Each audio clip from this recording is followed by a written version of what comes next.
G'day guys, this is going to be a really rough video, but I need to get some things off my chest. So, if you just don't mind me rambling for a bit, cool. If you do mind me rambling for a bit, piss off.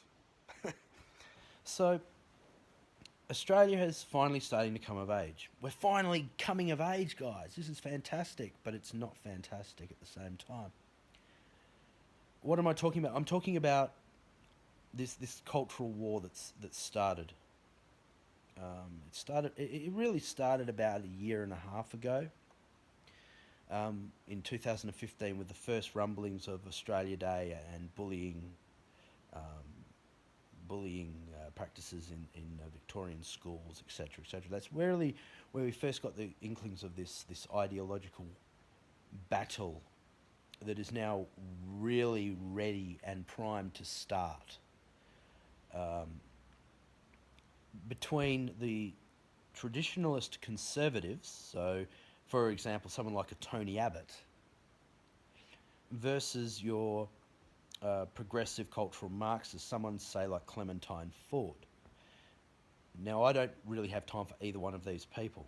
To be quite frank, I think both of them in their own ways are quite bigoted as individuals. So we've got these two battle lines that over the last 2 or 3 years, well, probably 1.5 years we've seen it, but at least probably 2 to 3 years now, slowly been drawing the battle lines. The ideas have been coalescing, the flags have been planted, the lines have been drawn between these two groups of people. The issue of same-sex marriage has come up, and this time, because I honestly believe if this had been 5 years ago, even 5 years ago, it wouldn't have it would have been contentious, but not to the point it is now. Okay? Right now, our society is split about 3 or 4 different ways.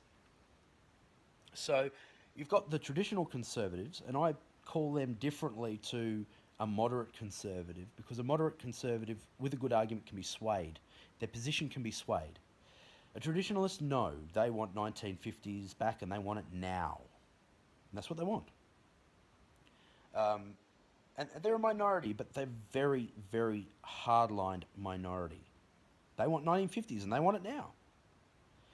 Everything was better then, even though it wasn't. But still, historical revisionism isn't just for the cultural Marxist on the left. And then you've got the cultural Marxists who sit there. So you've got the people on the right, the extremists on the right wing, the traditional conservatives, sitting there going, we don't want gay marriage, we don't care about the concepts of transgenderism, to the point where we're not even going to talk about them, we're just going to yell at you over them. Okay? There's no nuance, the generalizations are incredible. Incredible. Putting everybody into one collective or another, because they themselves, even though they say they hate collectivism, are collectivist. We're in this together, blah, blah, blah. Then you've got the cultural Marxists on the left saying, well, if you don't support same-sex marriage, you're an evil homophobe bigot. Because they're collectivists too, okay? And they think they're the only ones who've got the truth. There's no middle ground. Well, how dare you say anything against transgendered people? How dare you say anything at all? What do you mean gender dysphoria? That's not even a thing. Rah, rah, rah, rah, rah. And they yell and they scream at everybody too. But these two forces have drawn their battle lines and they're ready to go. And it doesn't matter which way this plebiscite goes, by the way, people. Get ready for it. This is going to be one hell of a ride. One hell of a ride either way. Now, we've seen the people yelling at each other on Facebook and Twitter. I'm telling you now, that's a symptom. That's all that is. That's symptomatic of the wider problem here. That's French taunting. Your mother was a hamster and your father smelled of elderberries. And the other side turns around and goes, oh, go boil your bottoms, you electric donkey bottom biter. It's symptomatic. This culture war of ideas is huge, and a majority of us, though, are stuck in the middle. Most of us are moderate conservative, moderate progressive, or we're centrists.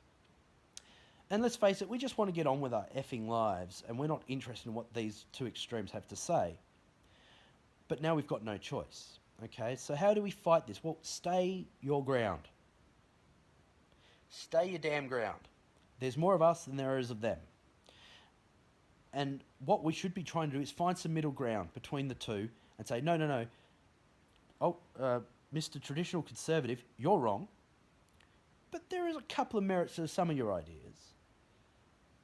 Mr. Hardline Leftist Cultural Marxist, you're wrong, but some of your ideas do have merit. And then find a middle ground. I mean, these people can't run roughshod over the majority. That's the point of democracy. And they have been. It's either at the moment it's the far left doing all the damage, as far as I'm concerned. Now you've got this pushback to the far right, and the pendulum is going to swing wildly if we allow both sides to continue having all the narrative. No, we need to stand up. We need to start making great arguments and saying, hey, what about this? What if we do that instead? Would it be better if this occurred? And I've seen some great arguments that at this point in time, I don't think will work. But for example, the idea of instead of marriages, we have civil unions. You can call it a marriage if you want. You don't have to call it a marriage. You can still have a big wedding at the Catholic cathedral, etc., etc. I like that idea. I don't think that idea is going to go down well right now. But it's an idea that we can slowly bring into the public consciousness over this issue. And hey, you know, no one likes bullying, full stop. And why are we only concentrating on one side of the bullying coin? Why don't we, instead of go for the whole, oh, well, let's only concentrate on one group of people being bullied, or in domestic violence, one sex or gender being targeted out as the only people who are the victims? Why don't we look at it as it is, a crime, and try to holistically deal with this issue?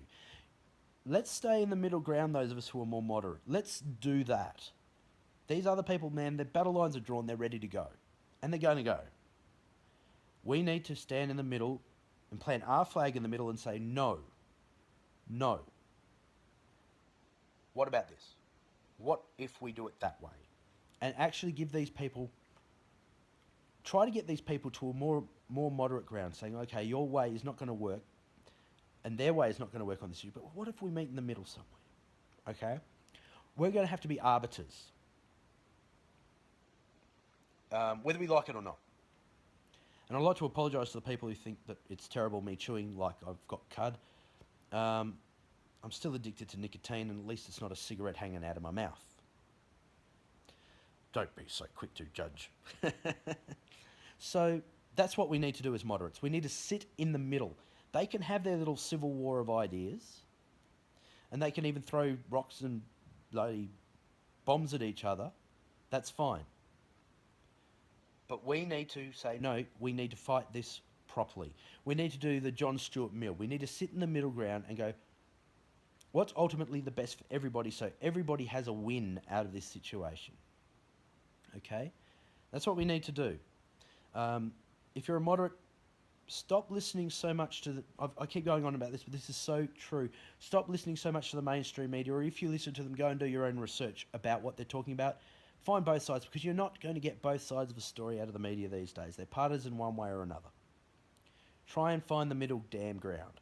It takes a little bit more research to do that, but I'm telling you now, it's worth doing the extra half an hour's worth of legwork and coming up with a better idea of what's going on. Read a lot more books. I know it's hard to read a lot of books because, hey, who's got the time? But audiobooks, you know, you're going for a drive out in the countryside, or your work might need you to drive around in the countryside, or whatever it is, and just put on an audiobook. When you go for your afternoon walk, put on an audiobook, you know. There's some great books out there. There's, you know, people like Voltaire, John Stuart Mill, David Hume. That's just to name three that I really highly recommend their works. Listen to some Freud, you know, some Jung, some Nietzsche, and start distillating what they have to say, because that will help greatly. Not just help you learn more, but help you structure arguments and ideas in a much more moderate tone. These are good things.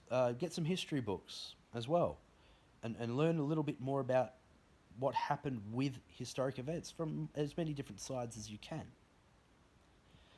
Um, yeah, back yourself up. And then when you go into this battle, because it's inevitably going to happen, back yourself up. Be sure about what you're saying. Okay? That's what I would do. Hold your ground and be safe, people, because some of these folk are really wound up emotionally. Be safe. Set up a separate Facebook account under an assumed name and go into battle that way. That way they don't know who you are, they don't know who your family is. There's no massive blowback other than them just threatening you, which means nothing if they don't know who you are, where you are, and what you're about. Okay? So that's my advice. That's my thoughts on this issue. Have a great day, guys, and I will catch you sometime in the future. Googs out. Uru.